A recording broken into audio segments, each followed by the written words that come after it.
All right, welcome back to another roundtable here at the Life School. This event was sponsored from the Life School, where we help purpose-driven entrepreneurs align and scale their purpose and profits. I believe that as humans, we learn from each other's experiences or our own schools of life. So I have two amazing speakers joining me today, purpose-driven entrepreneurs doing amazing work in the world.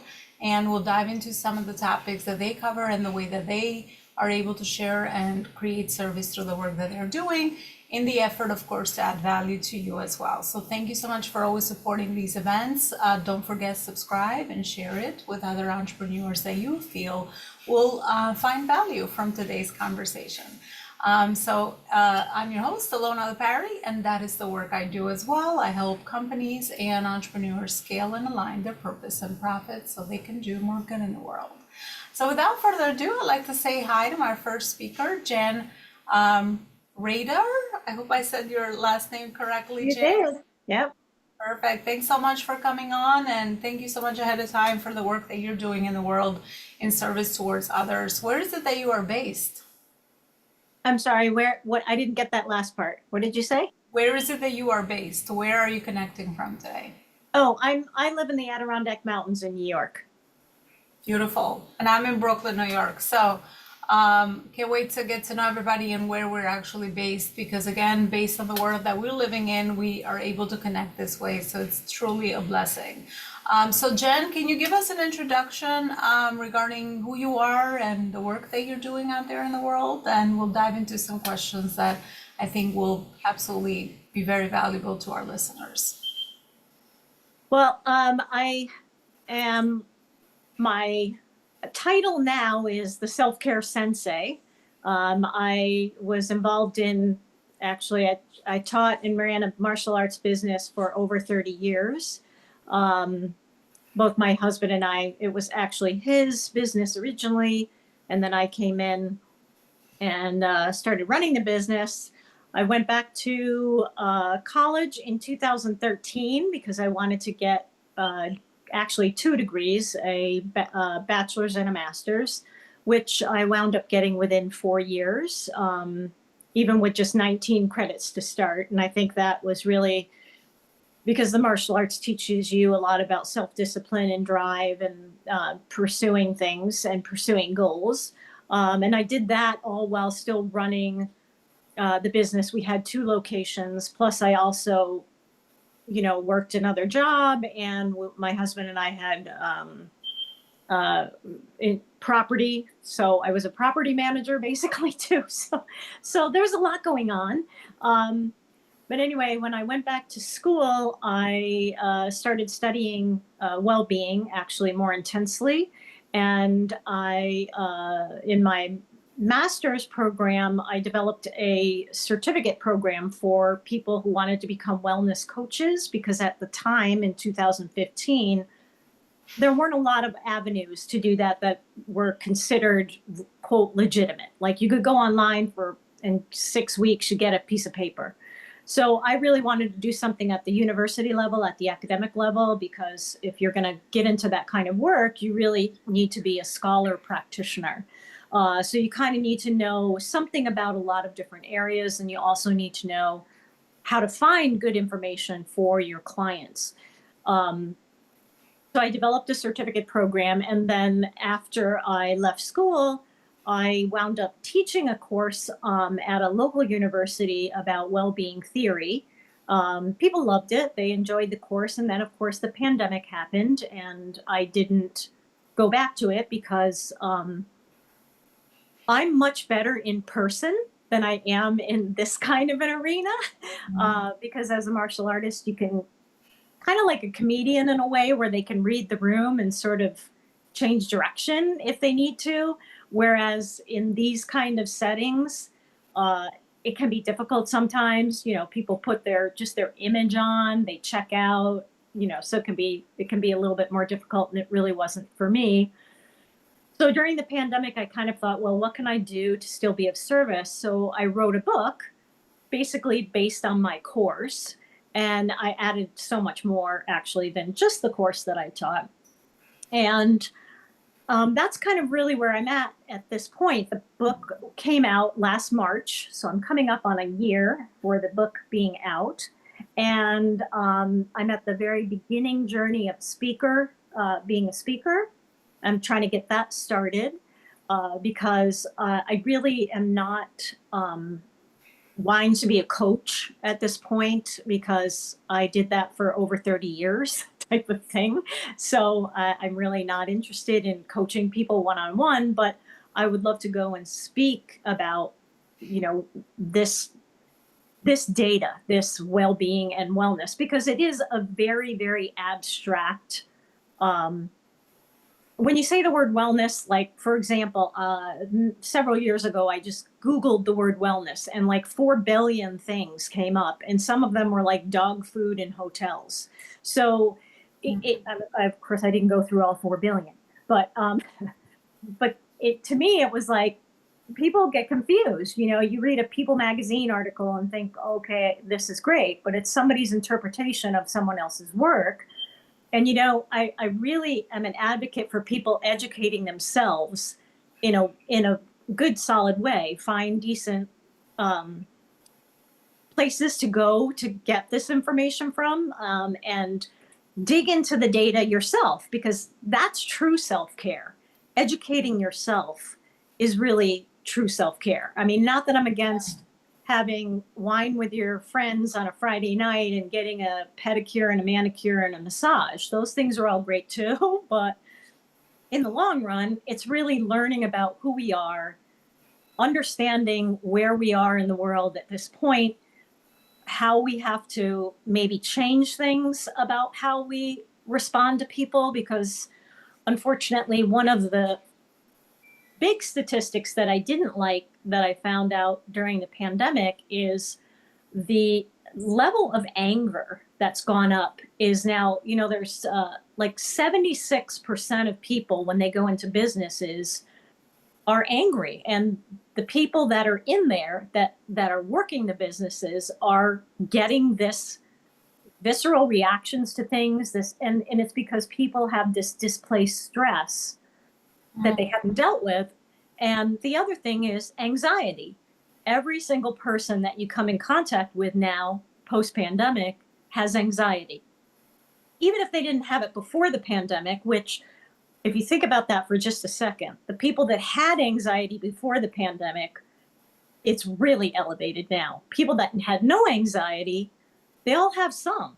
Because the uncertainty. And yeah. Jen, that's actually what I wanted to get into as thank you so much for sharing your beautiful journey of a lot of background and experience, of course, and everything that we do, right? It seems like it's preparing us for the next level of work that we want to do in the world. So welcome to speaking. Speaking is definitely one of my favorite channels as well, besides the other type of work that I do, because it gets to create that impact one to many, and you just never know what somebody in the audience can hear that can change somebody's life. So the inspiration behind it is really, really powerful. So let's get into that. Some of those fundamentals, some of those problems that you see based on your background and experience when it comes to self-care, right? Because that could be different for everybody, right? Like you mentioned, somebody, you know, can find a moment of peace or be in a present moment by getting a massage, body work, right? And somebody else can do something completely different. So based on the work that you have done over the years, what are some of those main fundamental problems that you have seen? And what are some of those potential solutions that you have maybe offered through your book, through your speaking, through your writing, through the work that you're doing in the world, so that we give people a little bit of a context? But I'm big on deep work. I'm big on not superficial topics, because we can find those everywhere. You know, some of the deeper layers of the work that you're doing. So what are some of those pain points and fundamentals that you've seen in that? And what are some potential solutions based on the work that you do that we can offer whoever's listening today? Well, I would guess, like I was saying about the pandemic, we all have crossroads that we reach. And we all had a collective crossroads when the pandemic struck us. So I think what happened with that for some is people started to look at when we all became isolated, went back home, did these things, we all started to look at, well, what's not working in my life? What is, I'm not happy, or I don't feel fulfilled. Maybe this job that I have is not the one that I should have. Maybe the relationship I am in is not a good one for me. And that all starts with perspective, with the way that you look at things and how you react to what's going on with you. And the more you understand about yourself, and the more that you understand that there are ways to focus on certain areas of your life, which in the well-being theory and the focus of my book's title is Strive for More, M period, O period, R period, E period. That's an acronym for meaning, optimism, relationships, and engagement, because those are things that the folks that study this, which that's Martin Seligman, Barbara Fredrickson, Sonia Lubomirsky, all these definite heavyweights in positive psychology. They study these areas, and these are the spots that they found that they could measure with scientific rigor, which, for those that are listening, just in case they don't know what that is, with scientific rigor, you can replicate what your research determines at the end. Say you have a study with X amount of people, you find this at the end, and then you reproduce that study and do it again. And if you get similar results, then you know that you feel pretty solid about what your results were. So what they found is meaning in someone's life, the more that you find meaning, the more that you understand that there are things that are larger than yourself. And also for me, I think personal meaning, like what we're doing here. What does this mean for you? How does what we're sharing enter into your life? How can you bring that in for you? And also, what can you share from what you're doing to help with meaning for somebody else? Optimism and positive emotions, they kind of go together. I like the word optimism because it's a choice. We decide to be optimistic, because you do need to choose, because we have a negativity grabbing brain. So that's just the way we're hardwired. So we always head towards the negative. So you actually have to practice being positive. And there are definite exercises that you can do on a daily basis to help with that, to practice being positive, looking for the silver lining, if you will. And then relationships, there was a longitudinal study that's been going on and is still going on today, started around 1937. It was funded by Grant. I'm going to be dating myself because people, I don't know if they know, like Woolworths and Grant, they were big department stores. He was the president of that, and he wanted to find out what made people happy. So he started this study in 1937, 1938, and they discovered with all of this data with these participants in the study, which a lot of them are still participating, and now some of their family members are participating in the study, they found that relationships are the most important thing to our well-being and to living a life that would be considered well-lived. So those relationships, what do they look like? They look like relationships where you listen well to other people, you try to practice compassion and empathy. So that's definitely a fundamental part of your well-being, is how you relate to other people. That kind of harkens back to what I said before about learning about yourself.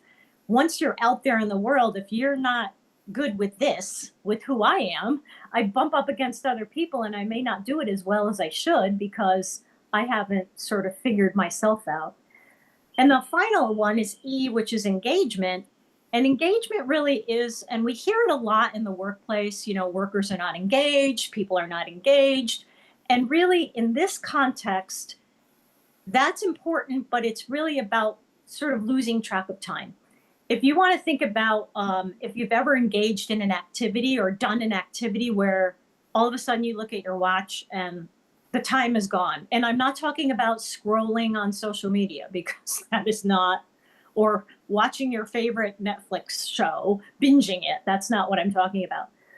Engagement has to do with challenging yourself in some way, doing an activity that challenges yourself, and you gain a skill. And then as you gain that skill, you can ratchet up the level. And then at some point, I know for myself, being a martial artist, I've lost track of time in classes. Like all of a sudden the class started and then it's over.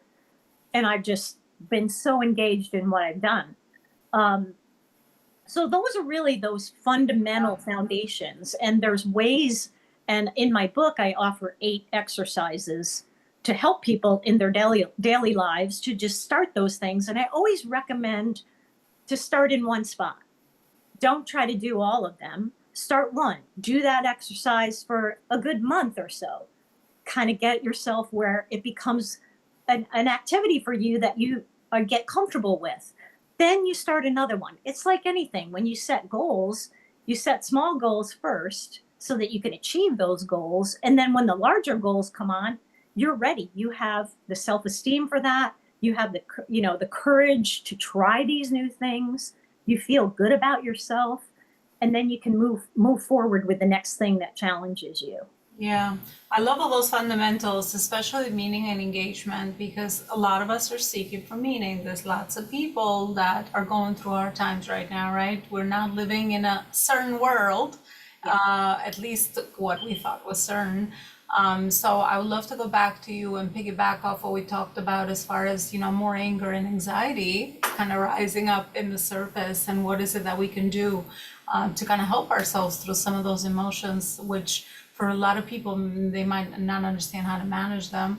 But I love that you said meaning and engagement, because I think a lot of people right now are seeking for work that is meaningful. And because technology is advancing, a lot of the things that maybe we engaged ourselves in is probably no longer the thing that is the most pressing or urgent. So a lot of people are feeling lost. They're feeling like they want to pivot. They're uncertain. They're starting to question themselves, their abilities, their skills, what they knew about the work that they were doing. So I think this is very timely to speak about meaning and engagement, and some of those things that we can all do to help ourselves through. I feel like this is a big transition period for a lot of us, individually and collectively as well. So Right. let's shine some light on that. What's your perspective on the obviously high levels of anxiety and anger that is showing up for all of us, right? For a lot of us. Yeah. What Yeah. I will causes say, them, and what can we share with the audience? well, I do want to clarify just a little bit about that anger piece that I shared. That actually has been building for the last 10 years. So it is not just during the pandemic. I think it ratcheted up during the pandemic, but we have moving in that trajectory for the last 10 years. So what that and I know for me, with all of the students that I was involved with in the martial arts business, is, you get people that don't understand how to relieve stress. And that's, I think, where this gets ratcheted up. Obviously we see the things more, road rage and all of these other things. So as far as what you said about what are some of the things, really, I think taking the time to understand a little bit more about yourself. One of the activities that I have in my book is, for meaning especially, is to find out what is meaningful for you. There's a couple of tests. There's one online which is really, really great, and it's free, and it's done by it's actually in conjunction with Martin Seligman, who was the father of positive psychology, and it's called the VIA Character Strengths Survey. And it's different than like a personality test or a Myers-Briggs, because all of us have 24 character strengths. And when you go on to the VIA Character Strengths, it's a website that you go on, you take a little test, takes about 15 minutes, and then you get the information of what your top 5 strengths are, and then it rates the rest of your 24. It gives you all 24, but it'll give you your top 5. And what you want to do that, and then of course, that if you want, there is pay levels on there. If you want to get more data about it, what you can do with those, learning about those strengths.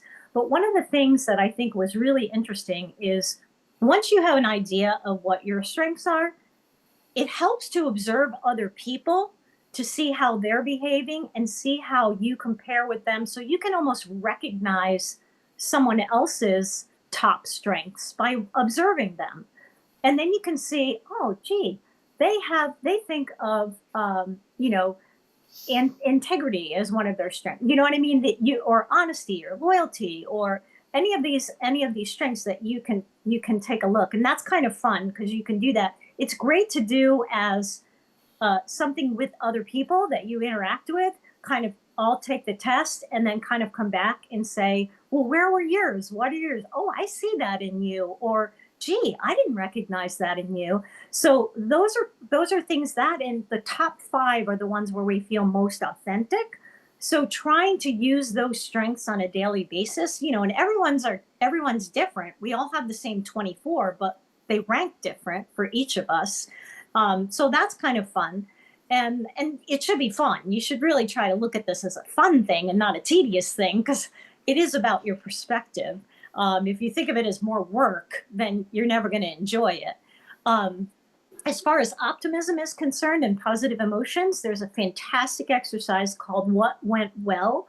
I actually do a post every Wednesday because I figured in the middle of the week I would do What Went Well Wednesday. And I try to get people to weigh in on sharing something that went well for them. What's different than just a gratitude list, which I don't have anything against gratitude lists, but for some people it can become rote, where they're just writing something down to, oh, I got to journal this.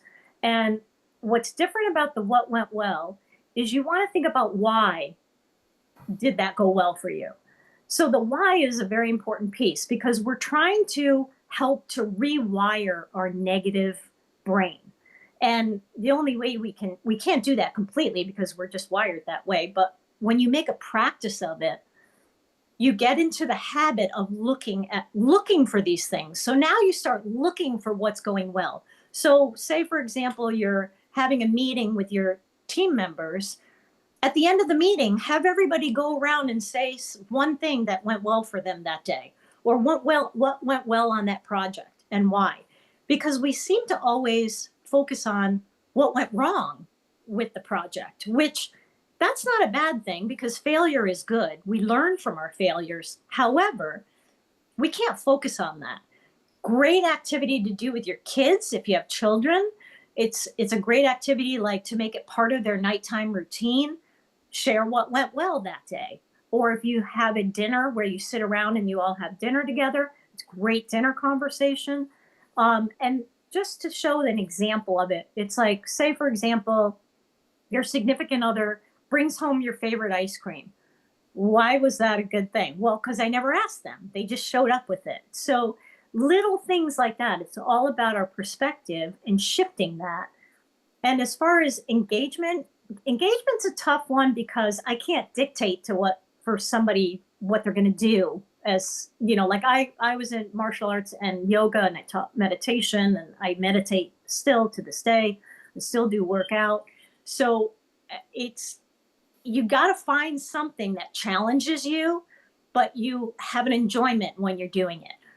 And you want it to continue to challenge you, because that's the way that you wind up becoming engaged. If it doesn't challenge you, well, then you're not going to continue to do it, and you're not going to continue to grow. So those are some of those very few things that I can share in this context on what to do. And for me, I focus more on the individual. I'm not necessarily focusing on organizations, but organizations are made up of individuals. So the better we empower people to do things for themselves and learn a little bit more about what really works, because we're all about efficiency. I mean, I'm not going to, people want to do exercises that they know are going to work, not things that, like I said, and nothing against People magazine, but so something that you're going to read in a tabloid or whatever may or may not work. Standing on your head and stacking quarters may not, help with everything. So you want to try to find things that are actually going to make a difference for you. And these things, science has shown that they had, like, for example, that what went well exercise that I shared. Seligman developed that with his college students. And what they started to do is they started to study it. And what they found was depressed people felt better within 6 months of doing this activity. So psychologists started to incorporate it in with their therapy, this what went well activity. So it is very powerful. It's very simple to do, doesn't cost any money, just your time of doing it. And you can write it down or you don't have to write it down. For me, it's part of my nightly routine. I just take a moment to think about the things that went well for me that day and why did they go well. And then it really has made a difference with my sleep. The next day when I get up, I feel refreshed. I feel like I'm ready for the day. And that's one of those powerful exercises that's so simple and people don't even, but if you don't do it, it doesn't work. You have to actually do it for it to work. It's So almost as humans, we look to always complicate things. The simple things are like, I don't know if this is going to work. I love it. No, it's a great shift of focus and it's a great intentional question to ask because it's true, right? We focus so much on our problems and the things we're trying to problem solve daily, whether it's our business or our personal lives. That we don't understand the effect that it has on us when all we're doing is like rumoring kind of the same things over and over, and our brain is playing tricks on us. So I love the shift of the focus and the great intentional question. I'm all about intention, being very intentional with our lives and the things that we do and the people we surround ourselves with. It's really important in the quality of life and sort of making progress towards, that purpose or the thing that really gives you the excitement or shines your light in the world and all those things that are really important to most of us. Once you figure it out, you cannot, right? You kind of always are seeking for that thing that's going to fulfill you. So I love that. I also love the skills. I never heard of that. I jotted it down. That was a very good resource because we learn from each other. Other people are our mirrors, right? It seems to me like the 24 strengths could also be our values, right? And a lot of the times, as we grow and evolve, we always are, I mean, at least I know, I'm always seeking for, okay, what is the value of something I believe in? What is something I do well, right? What is something that I could potentially improve? Because if you're always seeking growth, these are always going to be continuous improvement. We're always a continuous improvement project as humans anyway. So I love that you can talk about this with people that know you really well because their perspective could be really insightful in some of the things that you do well. And of course, you can apply that personally and also in the work that you're doing. So those are very beautiful resources. Jan, thanks so much for sharing thank the you. work that you're doing in the world and all this amazing insights for our audience today. I appreciate it. Thank you. My pleasure. I would love to add Jennifer Conaway to the conversation. Jennifer, thanks again for being here and love to hear about your work as well that you're doing in the world. And before you start with that, where is it that you are based? I'm in Durham, North Carolina. All right, beautiful. So let's get to know you a little bit better. Who are you and what do you do in the world? That's a loaded question. Who are you? We're always asking that, aren't we? I was like, Always, who am right? I every day? Right. And we're asking ourselves, and yet we're kind of changing that every day too. But I think my driver to where I am today really started when I was in a Fortune 100 company and the round peg that they were trying to cram into a square hole. I learned very quickly that I don't necessarily approach things, processes, systems, the way other people do, even project management. I don't necessarily approach that in the same way that other people approach it. So I eventually ended up going out on my own and realizing that my gift was the fact that I don't approach things like everybody else, right? And really being able to take that and mold it into something that is a benefit. And that's really shown up in my work around business strategy and leadership coaching. I work with heart-led, passion, purpose-driven entrepreneurs, and it's my gift to be able to help them to integrate the 3D part of their lives. So what they need to do to make their business run, to help their business be successful, to market, all the tactical things that we think about with the 5D part of their life or that part of their life that is connected to the universe, what they think of as spirituality. It's my belief that right now, and either you or Jan mentioned this, what a transformational time that we're in. And I think right now is a huge opportunity to integrate that 3D and 5D into your life so that those two pieces are working together to really get your message, your value, your mission out into the world and help everybody move forward. And that's where I like to play. Oh, I love that. You already got me so curious, right? Because there's so much more beyond strategy, beyond the traditional ways Mhm. that we know that, well, we might have heard, right? In our education as entrepreneurs, always learn about how to grow our business.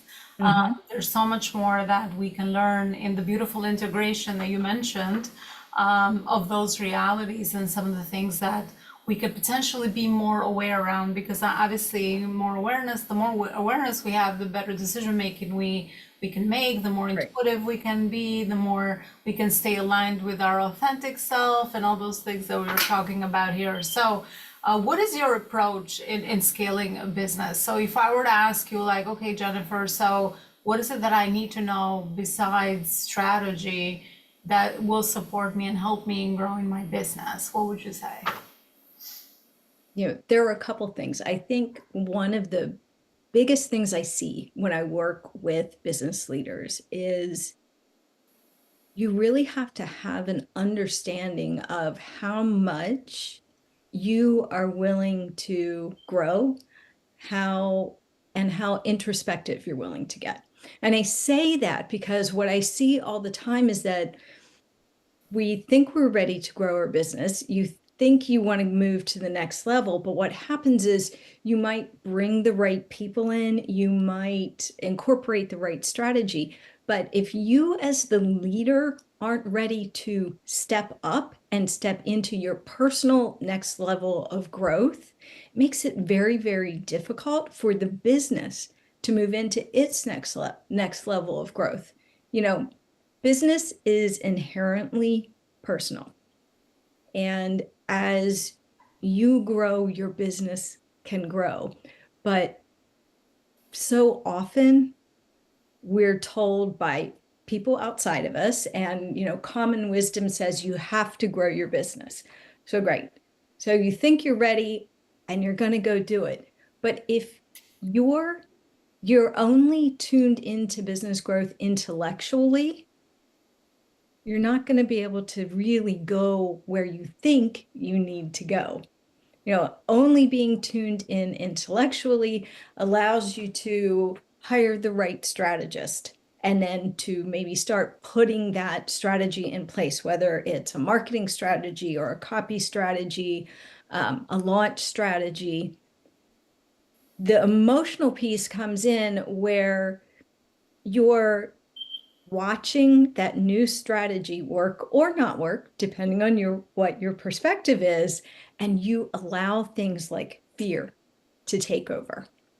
And really, let's say it is a new marketing strategy and you're not seeing the numbers you think you should see. When you allow fear to take over, you actually stop the learning process for you and for your business, right? That new strategy is what allows you to see what is working, what's different than you've done before that's working. And, I've seen some leaders take a beautiful marketing strategy, let it run for 2 weeks, and then take the whole thing and just toss it aside because their fear has kicked in. They perceive that it should do X or Y.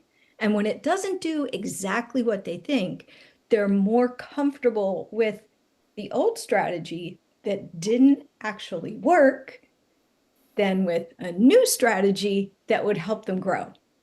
And that's really one of the places that I can step in and support the leader to move through that process and to even support the team to move through that process.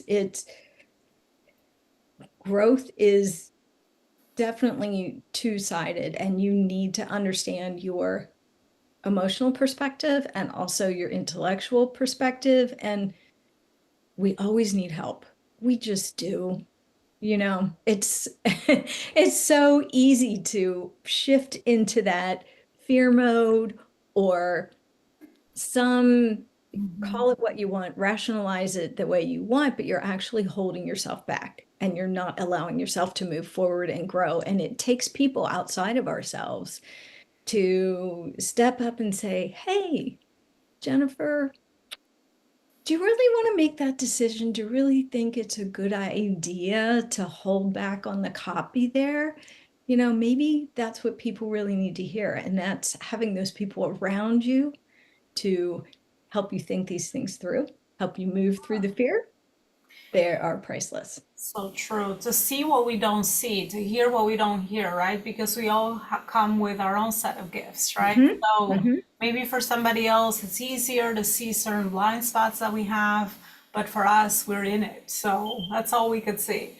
Right. So, I mean, of course, that's people that understand that always go further faster with their missions and the way that they're scaling anything that they're trying to grow. Mhm. I love what you said because I've seen this over and over and over. Like every human I've ever worked with myself is always it's always you that stops the growth of anything, especially in your company. You are the main decision maker. Everything will always Right. just stay with you or go beyond you if you decide to obviously invest in yourself and invest in the next thing that you're trying to change or get the next level of results that you're trying to receive, because most of us will fall back into familiar stuff and Mhm. the Absolutely. thing that has worked, and then we make our stories around, well, this didn't work or it was a good investment, and we'll do it to ourselves. And at the end of the day, this is bigger than us, and if we make this about the contribution, look at how many more people that you can maybe impact, because in a way, we're trying to be selfish and kind of have that fear hold us back, Mhm. because we might not know how to move forward beyond the intellectual and the strategy and the traditional marketing or the sales or all those things that we know are going to feed in the business that are going to help us scale. So Jennifer, I'm curious to know the emotional part now. So beyond the strategy, let's not talk about that, but what are some of the things that we could do with the fear piece then, right? Once we have made a decision, we are working towards something new and we find, okay, this is the right thing to do intuitively, intellectually, strategy, all those different ways that we all make decisions, because we all make our decisions very differently from our experiences. And then fear shows up. So then, like, what is your methodology with your clients? How do you help them navigate through that normal fear that will rise because it's something new, it's something uncertain, Mhm. and it's a natural process. But a lot of us, unfortunately, can't identify sometimes, and we think that, oh, okay, this is my clue that this is not going to work. So they self-sabotage, and that's kind of how they get in the way of their own results. So, what are Yep. those things that we could do to, I guess, utilize fear to our advantage and not let it hold us back in the results that we are seeking to go for in our Mhm. businesses? Well, and I think you pointed out the first thing is acknowledging that what we may initially see as a sign from the universe, as a piece of rationale or a piece of data that's saying to us, oh, stop this, stop, it's not going to work. Acknowledge that that may just be your fear presenting itself, because that's what I find. That's the first thing that comes up, is a leader will come to me and they think, oh, well, I work with a lot of spiritual leaders. So they say, well, I checked in with the universe and the universe is telling me that this just isn't going to work. I've been there. I hear that. And I also know that that's your fear talking to you, right? That if you take the time to take a step back, we can almost always break down, break into pieces, whatever that rationale is, whatever that concern is, and pull it apart to see what is actually true based on the data, based on the actual client interactions, based on there's so many things you can look at. And what is the story in your head, or what is the old story in your head? If you're a good example of that is if you're shifting your business to, say, a higher level client, and your other clients wanted, say, X amount of interaction with you. Well, we know that if you are selling a higher dollar product, then people expect, in general, more interaction with you. So if you're seeing a shift and people not picking up at that higher level, it's not necessarily because you're not supposed to serve those clients. Take a look at the offer that you've built. Take a look at what you've built, what you know about the people you're trying to serve, the new people, not the previous people, not that there's anything wrong with them, but the new people you're trying to serve, and ask yourself, what are the differences? Have I addressed all of the differences? Rather than just giving into that, oh, I'm just not supposed to do it, right? So that's the first place I start, always. The second thing I want to look at, and for a lot of entrepreneurs, especially in our space, this is a challenging thing for them. Look at the data, right? Look at the math, the numbers, the charts, the graphs, all of the things that kind of make us, oh, I don't want to do that. It's like real business. It feels like school. But there's so much to be learned from that information, and it doesn't have to be scary. You don't have to bite off every chart, every bit of analytics that your social media can give you. You just identify 2 or 3 that help you to make strong decisions, so that when you start to get a concern about how your social is landing, you can actually go in there and look if the data supports what you're feeling.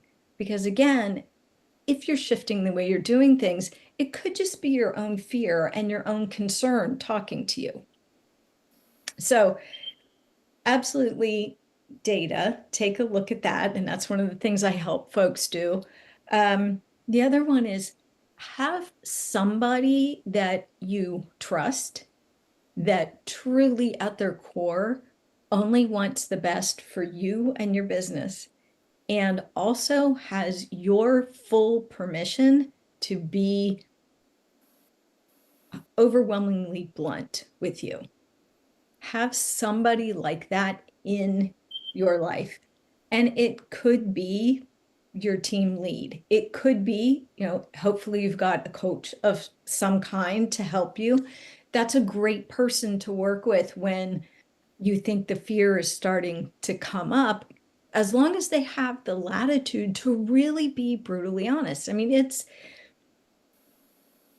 we really don't like it when somebody says, Jen, you're overreacting. You need to could you sit down for a second? Just sit and breathe. We don't always want to hear that when we think we've got the answer and we know the direction we're supposed to go, and the universe is telling us that blah, blah. And, I check in with the universe all the time too, but I need somebody sometimes to say to me, your emotions are all up in everything you're saying right now. This is all an emotional response. Where do you feel this in your body? What is that telling you? Take a breath, and then let's look at the data. Let's figure out, why are you afraid of this? Or why are you concerned about this? Or how is it pushing you to a level you haven't been before? So that's definitely one of the other pieces. And trust your experts. We hire an expert to help us with a strategy. Emotionally, we may not like what they're asking us to do. We may not completely understand what they're asking us to do. We're not, you are not an expert in, let's say marketing. You're not an expert in launch strategy, whatever it might be. Trust your expert. Talk to them when you start to get concerned about the strategy that you signed off of when you didn't quite understand it 4 weeks ago. You know, that's so important because we have a responsibility as a leader to be accountable and responsible for our actions. And every time you stop a process midway through, you're sending a larger message to your team. You're sending a larger message to the universe that really says, I don't really want this. I don't really want this growth. I don't really trust this expert that I'm spending all this money on. I don't really trust the team to be able to grow with me and to grow the business. So trust your experts, have conversations. Don't make a decision in a vacuum. Yeah, I love that you said that. And I'll start with the last one. Trust your experts because do your homework, right? Make sure that, that's the person that you really trust. And once you've invested, right, do the things, do all the things. Right. Because do all the then things. It defeats the purpose, and then it becomes another, blaming situation where you're like, see, I didn't get the results, and then it becomes a story, and you still stay small. So I think it's really smart to learn from everybody, of course. But also do your homework nowadays because we can. There's so much information, so I think it's really smart to be able to make our decisions like that for sure. I love that you said the fact you said the things that we don't see, right? Because it's so easy sometimes to put things on the universe or like other people and kind of be like, well, see, that's it. It's a thing that I shouldn't be doing. But I think at the end of the day, we also have to put some of the logical stuff in place because when we make all these emotional decisions, we just can't tell whether it's fear or it's really something that's really off about something. So we just gotta, through our experience, get the right people around us to ask us those intentional questions and people that we trust. I think it's really important. There's no growth just by ourselves, isolated somewhere in a little, forest.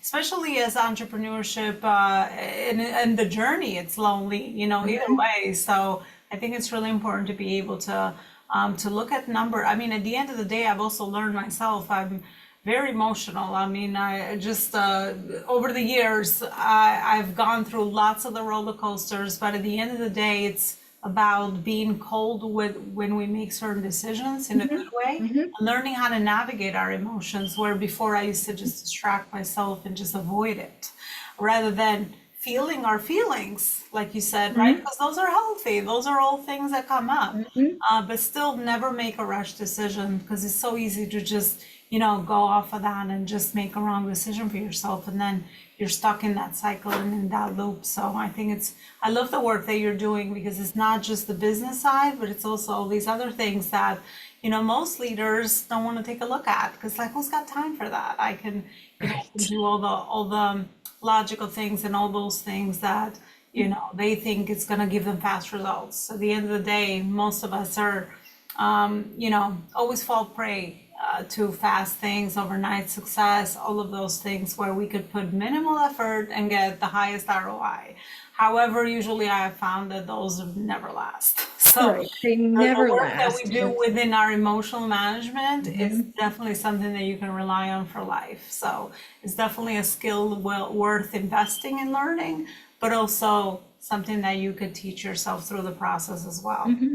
Jennifer, thank you so much for also the work that you're doing and for what you shared thus far. We've actually reached the end of this roundtable. I would like to go back to Jan for a final message, or maybe what's coming up for me is because I have an audience of entrepreneurs and there's tons of people going through some tough times. Can you remember, Jen, of your biggest business challenge that you now have overcome? What was that, and what did you learn, and what is it that you could share with our audience? And then next thing is, where is it that the audience can further connect with you? Well, I want to go back if I think about my biggest business challenge, it was during managing the martial arts school that my husband started. And I'm thinking about what Jennifer said about telling yourself a story, because and fear. I got some bad advice from someone, and I wound up getting a letter from New York State that we owed them $89,000 for, because we're such a small business, and I wasn't paying anything for myself for disability insurance because I'm part of the corporation. So I got bad advice. Well, New York State didn't see it that way. So they fined us. They were trying to find us. I, of course, wanted to throw up every moment as I was looking at this letter. So I had to go through this. I reached out to somebody that is a wonderful person. We wound up getting it squared away. Every time they sent, actually, the first letter was over $100,000. Then the next one was like 89. And every time they would send me something, I would send them a letter, so on and so forth. So all during that time, that you asking me this question, and I'm thinking about what Jennifer said, I had this fear story going on. It wasn't just fear, it was terror. And I could not sleep through this whole thing. So it wound up working out because I just was diligent with what this person that shared with me I should do. And it wound up working out. I think we wound up paying like $300, which was obviously manageable. And I think what I would say about things like that, plus, we got sued at one point many years ago by somebody who claimed they were injured and so on. And we are, we're really good about being careful about all that kind of stuff. And since 1979, we never had anything like that happen and so on. So we had to deal with that. And I think you're absolutely right, Jennifer. We tell ourselves these stories. And I mean, I'm not belittling the fact that I was terrified and that it is a terrifying situation, but it worked out in the end because I wound up trusting an expert, like you suggested, went to them, did what they said, and it worked out. And what I learned in the long run was so much, like finding the right people that, I got this bad advice that led me to this, finding the right people, trusting those people that are around you, and that you're going to make it through to the other side. It's going to you're going to be fine in the end. If you know that you're going to be fine in the end, but when it's happening, and believe me, I was terrified. When it's happening, you're like, oh my God. But I think to anybody listening to that, we wound up being okay in the end because I trusted the person that was leading me down the right path. We wound up making it work out. It was something that I had to learn how to not allow it to consume myself, because my emotions were definitely off the charts during the whole thing. And I did a lot of soul searching. Why am I so scared about this? It's an official thing from, obviously there's a reason to be frightened at first. But then I had to put that thinking cap on. Okay, how can we solve this problem? This is a problem that we need to solve, and how can we solve it? So what I would say to anybody that heard me just tell that story and went, oh my God, you can get through anything. You can, if you try to remain as calm as possible. I love the book. It's about don't sweat the small stuff, and it's all small stuff. And that's absolutely true. It's all small stuff. It's all perspective, the way that we look at things. So I would say that's really where you start. And what you also said too, Jennifer, is about people learning about themselves. That's kind of what I was saying also. We're kind of speaking the same language with learning about what triggers you. What is it that makes you feel like something's happening now, and what in your past is triggering what's happening now for you? How can you realize that the story that you told yourself about that is not necessarily true? Or maybe you need somebody else's perspective about it to make you go, okay, that's not true. I told myself the wrong thing. So I think that's another big part of it, is to understand yourself better. Once you understand yourself better, when you're getting involved with other people and doing things with other people, it makes it that much easier for you. And the other thing that I would like to add, and maybe this is something that you can use in the work you guys are doing, is to not take things so personal. We take everything so personal. And because somebody's having a bad day and they spout off at you, doesn't mean that you're a bad person. 99% of the time when you get into a conflict with somebody, it has nothing to do with you. It has to do with either something they're going through or something. So if you can take a step back and breathe, like you said, take a step back and breathe and go, okay, what can I learn about me during this little interaction that I'm having that's maybe making me feel uncomfortable? Being conscious about that is really important. So it's really all about knowing more about ourselves, which we don't always want to do because we may not want to find out what's under that rock that we need to turn over. But in the long run, it makes a huge difference. So I think that would be, again, the thing that I've said all along, so many times, is figure out who you are first. Figure out what's going on with you. What can you learn in all these situations about you? Don't blame the other person for whatever their baggage they're carrying, because you're not carrying that baggage yourself. What can you learn about you? And from that interaction, and be grateful for that person. My grandmother used to tell me all the time, oh, that person's your sandpaper.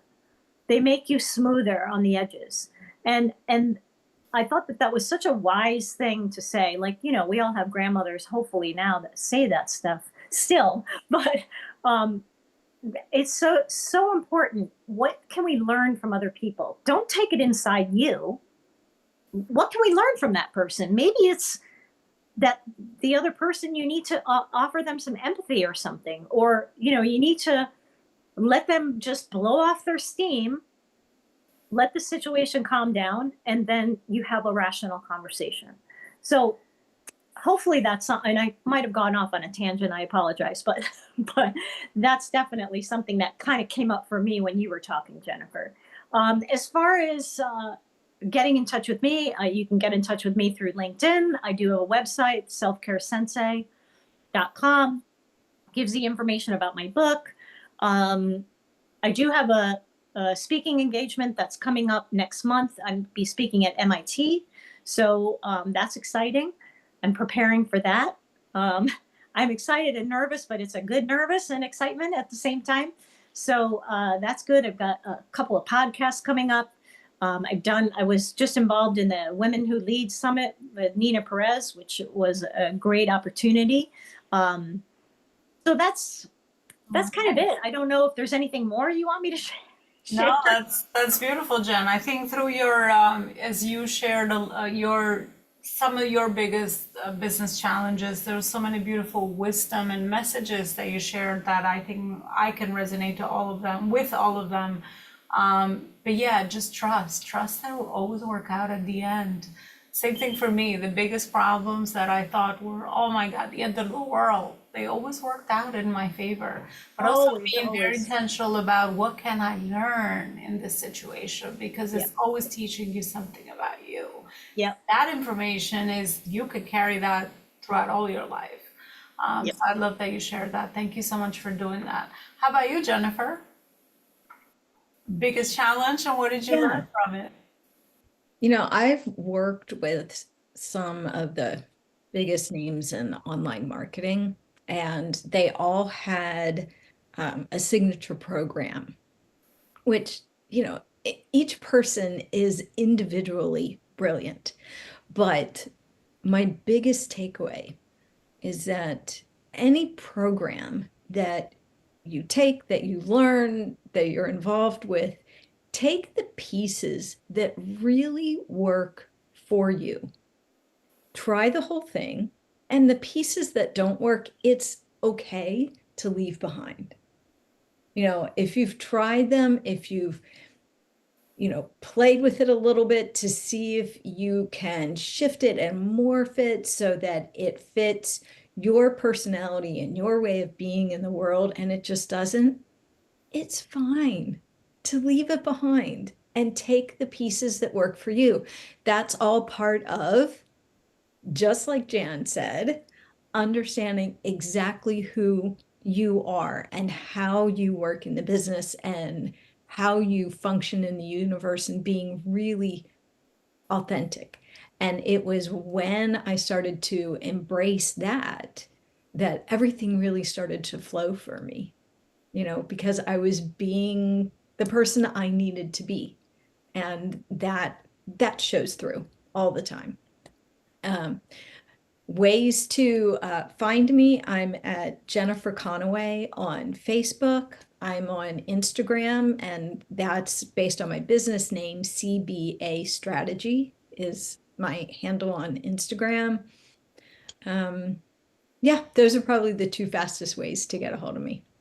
I love what you also said, Jennifer, because I've also realized the same lesson in my life: low polarity. Everything we do, there's never such thing as perfect, right? Any program, anything we invest in is always going to be, both sides of the coin. And I think the wisdom there is always to get the things that work for you and to get the lessons and put them into play, obviously, to get the results that you're looking for.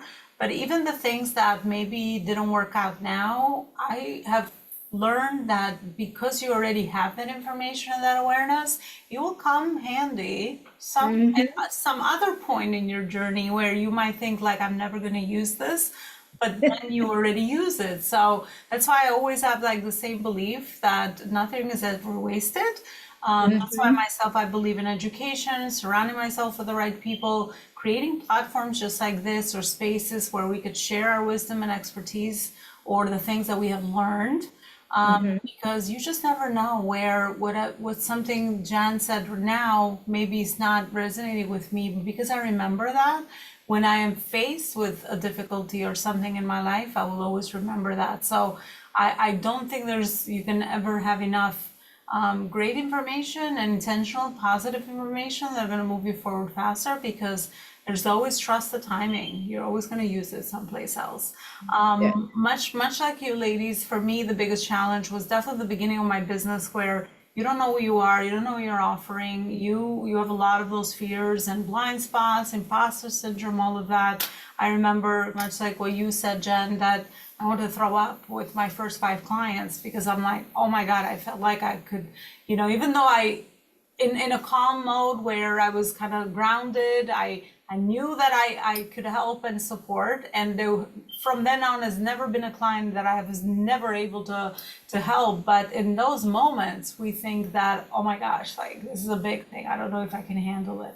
And most of us are always going to go through that cycle. And the more you face that, looking back, you're like, oh, I can't believe that was something that I worried about, maybe at the beginning of the journey, right? So, but that's the beautiful part about learning about ourselves and putting ourselves through the fear part and growth part, because at the end of the day, it's just building resilience, and it's making us evolve as the beautiful humans we all are. So I want to thank you both for your beautiful time, wisdom, and expertise. I definitely encourage you to connect with our speakers today. One of the things that I love to do is always connect people together, because at the end of the day, it's always about human relationships. You never know how is it that we can support each other in the journey and in the work that we're doing in the world.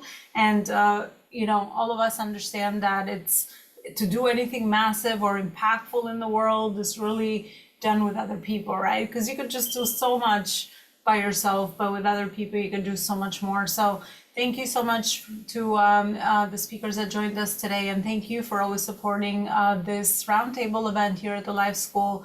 Don't forget to share it, subscribe, and also be able to leave us a review so that we can host more beautiful events just like this. Thank you so much for watching, and I'll see you next time with another beautiful event here at the Life School. Bye, everybody.